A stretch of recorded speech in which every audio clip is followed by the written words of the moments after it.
In this practice problem, we're going to approach using the heat of one material to raise the temperature of another. So think of a sauna. This sauna uses hot granite rocks that you pour water on and heat up the water. Well, we're going to have 1,000 grams of water, basically a liter, and it starts at 20 degrees. We're then going to pour it over the rocks. There are 10 kilograms of granite rocks.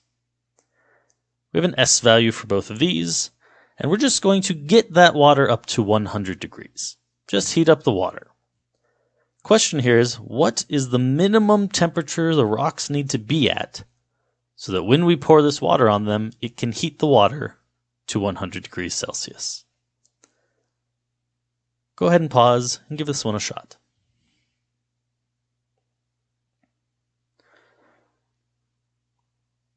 All right, if you're back, well, we gotta think about what we're doing here. I have some water. It needs to get hotter. So energy is going to go into the water. Well, where's that energy coming from? It's coming from the rocks. So there's a Q of the water, and that has to equal the energy lost by the rocks. They have to be equal to each other. Well, I know what I want my water to do. I want it to go up to 100 degrees. So in theory, I could find the Q for my water. It must equal the mass of my water, the S value of my water, and the delta T of my water. Well, our mass was 1,000 grams. S value, 4.184 joules per gram degree Celsius. And our delta T, well, I want it to be 100 at the final. It starts at 20, so 100 minus 20 is going to change by 80 degrees Celsius. So I can solve the Q that goes into my water to make this happen. What we'll find is that there is 334,720 joules. This is the energy necessary to get that water that hot. Well, this means this is the amount our rocks lose. The Q of our rocks must be minus 334,720 joules.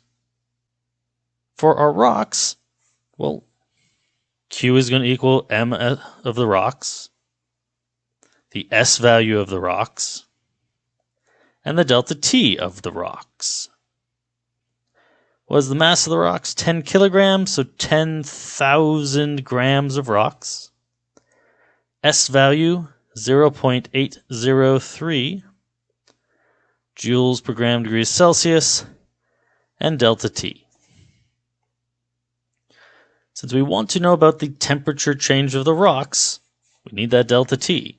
So we can multiply and divide across and find that our delta T for the rocks is 41.68 degrees Celsius. Negative. The rocks cool down, which makes sense. They put heat into the water to make the water get hotter, so they got colder. Well, that's just the delta T. The question is, what was the minimum temp the rocks must have been? Well, the rocks could have been 1,000 degrees and gone down 41. They could have been 700 degrees and gone down 41. There's a lot of temperatures they could have been, but we want to know what was the lowest, what was the minimum it had to be.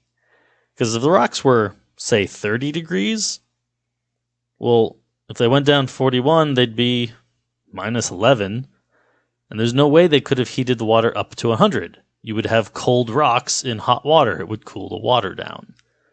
The rocks can't get colder than the water. If they were ever colder than the water would heat the rock up. So the rock must have at least, at its lowest, have still been 100 degrees Celsius. If it had ever gotten colder, water could not have gotten any hotter. So the lowest possible temp at the end for the rocks is the same as the water.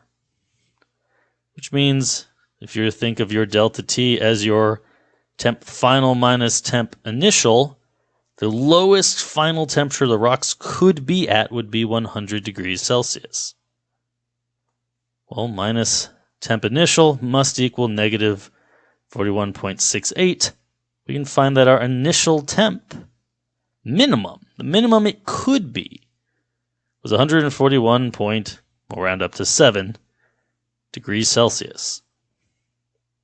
If it had been any colder, it would have gone below 100 degrees and the rocks would never have been able to heat the water all the way. So if it had gone exactly and met the water at 100, that would be the coldest it could get. So this increase would be where the minimum temperature it had to start with would be so that it could heat the water.